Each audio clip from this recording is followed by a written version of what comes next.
और इसी के लिए शायद लगता है कि काफी अब दोबारा से पाकिस्तान के साथ अमेरिका बातचीत कर रहा है, क्योंकि बाजवा साहब भी गए, फिर प्राइम मिनिस्टर भी गए, फॉरेन मिनिस्टर भी गए, लेकिन चाइना की तरफ इतना नहीं जा रहे जितना अमेरिका की तरफ इन लोगों का जो विजिट है वो चल रहा है।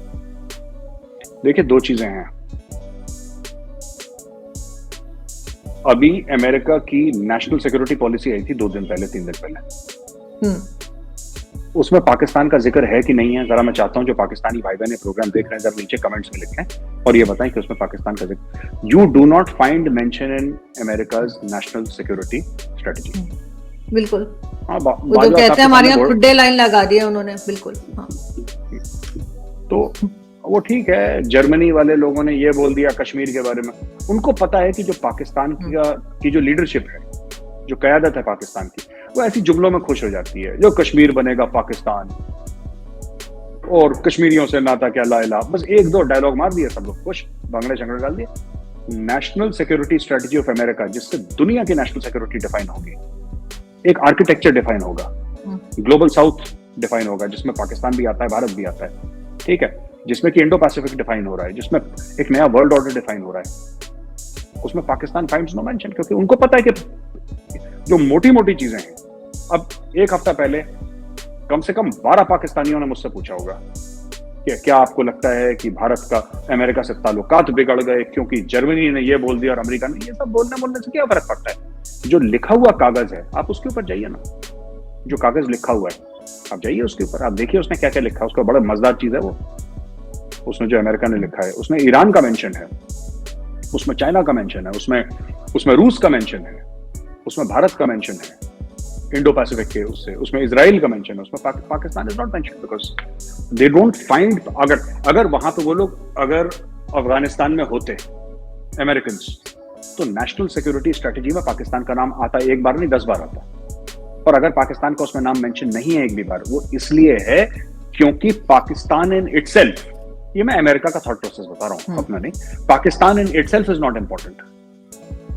उनको पाकिस्तान से कोई लेना देना नहीं, आपको जो मर्जी करनी है आप खेल कूद करिए, उनको कोई फर्क नहीं पड़ता जब तक उनको अफगानिस्तान ना जाना हो। फिर वो पाकिस्तान से बोलेंगे अच्छा चलो $10 बिलियन ले लो, फिर पाकिस्तानी कहेंगे वो हमारे तो रिश्ते बड़े अच्छे हो गए अमेरिका के साथ। यही है। लेकिन यहाँ तो ये भी कहा जा सकता है कि यहाँ पर भी इंडियंस जो है वो अपना इन्फ्लुएंस इस्तेमाल कर रहे हैं, क्योंकि वहां पे एक बहुत बड़ी बिजनेस कम्युनिटी जो अमेरिका में है वो सपोर्ट करती है इलेक्शंस में या गवर्नमेंट, यूएस का गवर्नमेंट को, और इस किस्म की बातें हमेशा से की जाती हैं, आज मैं पहली बार नहीं कह रही। लेकिन ये कि आपको लगता है कि ये वजह भी हो सकती है? जाहिर है इकोनॉमी वाइज भी आप लोग आगे जा रहे हैं, जाते हुए सभी को नजर आ रहे हैं। मुझे पता नहीं आरजू जी, मुझे पता नहीं इसमें भारत का इन्फ्लुएंस है कि, मुझे लगता नहीं है, बट मैं डेफिनेटली नहीं कह सकता ऐसे 100% की नहीं, इसमें भारत का इन्फ्लुएंस है ही नहीं और किसी भारतीय ने कुछ करा नहीं होगा। करा भी होगा, ऐसी बात नहीं है, but I don't know about this. मैं इसके ऊपर कोई, I am not willing to make a comment on this, क्योंकि मुझे नॉलेज नहीं है इसके बारे में। लेकिन मैं आपको बात बता दूं कि देखिए आरजू जी, मैं कई बार ना जिससे मिलता हूं मैं यही बात कहता हूं, कई तरीके होते हैं एक मुल्क के ऊपर प्रेशर डालने को, एक मुल्क को पनिश करने को, कई तरीके होते हैं, ठीक है। और अब भारत को यह पता लग गया कि, अब भारत एक बात समझ गया कि हमें पाकिस्तान से ना जंग नहीं लड़नी। We are not interested in fighting with Pakistan. हम बिना जंग लड़े ही इतना प्रेशर डाल सकते हैं पाकिस्तान को, जिसको कहते हैं कि अंदर से चरमरा जाए बिल्कुल। एंड इंडिया, मैं आपको बता रहा हूं, India will do everything in its power. जैसे एक बार आपकी शो में मैंने पहले भी बोला था, आपको IMF से लोन अगर आपको चाहिए, आपको जरूर मिलेगा।